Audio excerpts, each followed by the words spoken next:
Tommy Fury has just come out with his newest documentary titled Tommy, the Good, the Bad, the Fury, which in it includes a scene that a lot of people on Twitter have been talking about of John Fury getting a call about a possible Jake Paul rematch and an offer being presented to Tommy, which then John declined. So Jake's fighting in June. Yep. And then my dad gets a call out of the blue asking if I want to fight Jake Paul in a couple of months. But apparently there's been a switch of opponent. He's inquiring, would Tommy be ready for June? Listen, that's the oldest trick in the book, isn't it? I think the answer on that's going to be no, you know, Robert, because we want to be ready, don't we? And we just want to beat these guys. No, I understand. Have a good evening. Okay, sir. See you. Bye-bye now. Bye. What do you think? They're trying to get you at your worst possible time to think, okay, he's had an 18-month labour, come off hand surgery, how good can he be? Be interesting to know how much he was offering, though. Go when you're ready, son. No, listen, I know myself, I need 2 or 3 fights. Of course you do. Jake Paul's a bitch, and he's running scared. Jake Paul wants to step inside this ring, I guarantee you, next time I'll knock you spark out. The minute you stepped up and fought a real boxer, you lost, fair and square. I can give you a second loss, that's not a problem, but let's talk some serious numbers down the phone. Yeah, I think in a rematch I'll knock him spark out. Because my hand's better than it was when I fought him. You know, that fight is there and that fight will happen, but on the Twitter offering stupid numbers that are just not realistic, give me what I'm worth and what I'm asking for.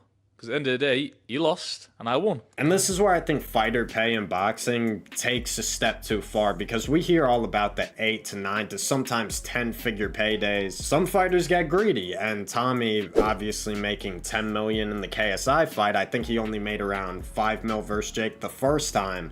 He expects way more now, considering he already beat them too, even though he took like 2 years out of the ring, fought against a 4-1 journeyman like 3 months ago. Not many people cared about it. He thinks his stock is so much higher. I actually think it's the same boat as it was back then. I think a lot of people think Jake would win a rematch. I think people look at the rematch as Jake has a lot more experience now, therefore he'll be able to level with Tommy in that playing field. I think the weight has a lot to do with it. Yeah, experience is going to play a major role. Obviously, I think Jake was like 4-6-0 in their first fight. Now he has 13 fights under his belt. As well as Jake fighting 10 rounds against Nate Diaz, Chavez Jr., getting these rounds and testing his cardio, proving that he can go long distance and does carry his power into the later rounds. We saw that with Mike Perry. And to give credit where it's due, I don't think Jake is a natural 200-pounder. I think he'd be best fighting at around 190 to 195. But the amount of volume he's been producing in his fights, every single round, you can look at the CompuBox numbers, it is over 50 to 60 punches thrown per round. That is significantly better than any of his fights from 2020 to 2023. Especially his first fight versus Tommy, where he was averaging only 10 to 20 punches per round. So if he could go into the rematch and stay consistent at a weight that Tommy is pretty unknown at. He had one fight at 205, didn't look so good, gassed in the midpoint in a 6-rounder. And if that's him getting thrown into deep waters against an opponent who really didn't look like he cared to be there, what's gonna happen when he fights against, you know, say what you want about Jake, but he's serious about this, and in a 10-rounder and at a weight that Jake has a lot more experience at, Tommy would have to fight at a lot slower pace than he did in the first fight, and that could mess up his whole strategy. I think a lot of it also depends how Jake comes out too. He can't do what he did and just wait for a response from Tommy. He's gonna have to be the one who starts the exchanges. So yeah, I expect it to be a completely different fight. How it goes,